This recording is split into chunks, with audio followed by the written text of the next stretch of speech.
রাতারাতি সফল হওয়া দারুণ একটা গল্প, তাই না? কিন্তু সত্যিটা জানো, সফলতা একদিনে আসে না। তা গড়ে ওঠে প্রতিদিনের কষ্টে, কাম জড়ানোর চেষ্টায়।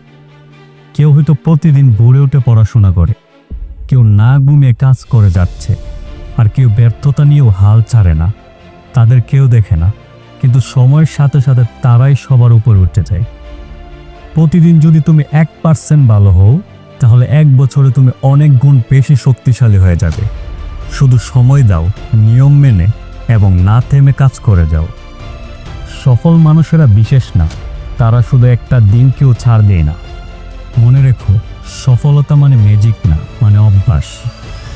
ছোট ছোট কাজ, বড় বড় স্বপ্ন, এটাই তো পরিকল্পনা। তাই আজ একটা কাজ করো যেটা আগামীকাল তোমার জীবন বদলাবে। আর যদি থামতে মন চায়, ব্রেক দ্য লিমিট মনে রেখো, কারণ তুমি পারবে।